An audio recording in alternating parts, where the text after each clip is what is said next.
Okay, let's unpack this. Imagine for a second the main thing holding you back, the thing stopping you from getting what you want. It isn't something out there. Not your job, not your situation, not even other people. Imagine it's actually, well, inside you. That's the really powerful, almost startling idea in the book we're diving into today. Brianna Wiest's The Mountain is You. So our mission here is to really get into the core insights, understand how she talks about turning self-sabotage into self-mastery. And what does she really mean when she says the mountain isn't out there, it's actually inside you? Yeah, and what's so interesting about her take, it goes beyond just saying it's internal. She frames that internal block not as, some kind of personal failing or weakness, but as a kind of deliberate, though maybe misguided attempt to protect ourselves, Yeah. self-preservation. That shift in how you see it, that's what really hits home. I think it changes everything from a moral issue to like a psychological mechanism. That reframing, yeah, that's where it gets fascinating for me too. West suggests we often sabotage things not because we actually want to fail, but because some part of us is trying really hard to stay safe. It's self-protection, right? Yeah. Driven by these deep fears, fear of failing, sure, Yeah. but also fear of success or just fear of being rejected. It's like a defense system that's maybe gone a bit haywire, trying to help but actually holding us back. Exactly. And what's kind of unsettling, but also weirdly empowering, is how she shows that the very shield we put up, ironically, that becomes, in her words, the prison keeping us stuck. It's this huge paradox that's really central to her whole argument. What feels safe often ends up being the trap. So it really suggests our biggest hurdles aren't just things we need to jump over externally. They're these deep internal patterns we've built ourselves. Okay, so if the mountain is inside us, what does that actually look like for you listening? Your personal mountain. It could show up in so many ways. Maybe it's putting off that big project. You know you should start, but something just pulls you away, distractions. Or maybe it's finding yourself in similar kinds of toxic relationships again and again. Or falling back into old habits, addictions maybe, or even just that constant negative voice in your head. We all have our own version, don't we? That pattern that just keeps coming back. Right. And the big question then becomes, okay, if these are our mountains, how on earth do we start climbing them? And here's a really striking point Wiest makes. These things, they aren't just weaknesses to be ashamed of. Instead, she argues they are signals pointing to unresolved wounds.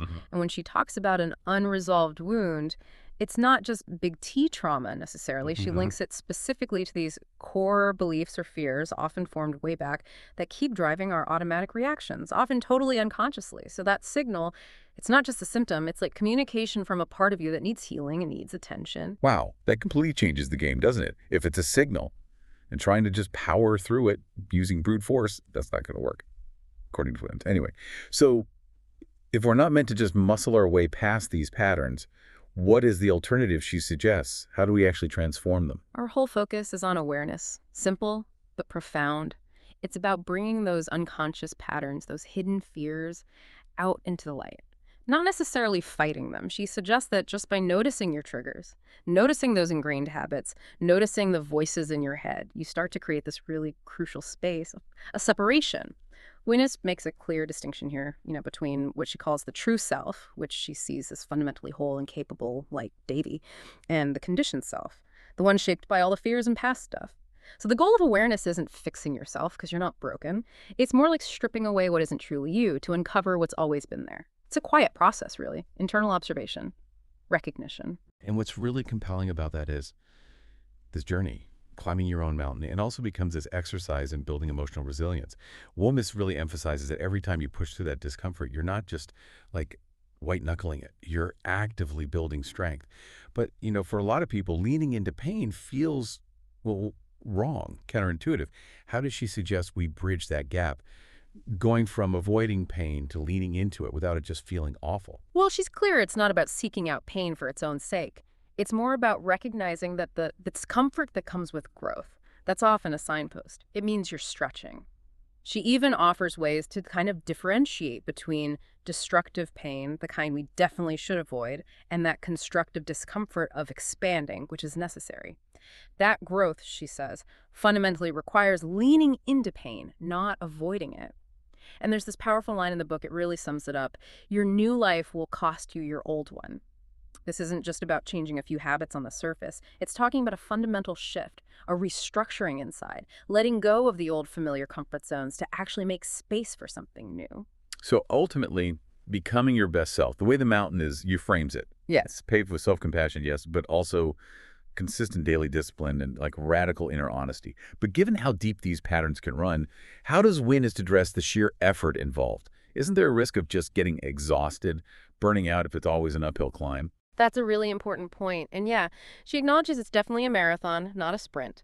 A slow burn. Her whole framework emphasizes consistent, small shifts, micro shifts, not huge, overwhelming efforts. The focus is on that daily discipline, but paired with huge amounts of self compassion. That's key to preventing the overwhelm. The climb, as she describes it, it's this slow, deliberate transformation where your fears, they gradually become fuel, your resistance turns into strength, and those old self-sabotaging habits, they evolve into like strategic ways to grow. That's how you reclaim your power, by taking what held you back and turning it into the very thing that pushes you forward. So wrapping this up, what does this all mean for you, thinking about your own journey? The core message from Brianna Wiest's The Mountain is you seems incredibly clear and actually really empowering. That mountain, it isn't there just to block your path. Its presence is more like an invitation. It's there to show you what you're actually capable of overcoming. And once you make that climb, once you really face those internal obstacles, you don't just beat the challenge. Maybe more importantly, you transform. You become the person you were always meant to be. This deep dive really shows how your biggest obstacle can, in fact, become your greatest teacher. So maybe something to think about. What's one mountain in your life that after hearing this, you might start to see differently? Maybe as an inner signal perhaps, or an unaddressed wound, just waiting for your awareness so it can start to transform.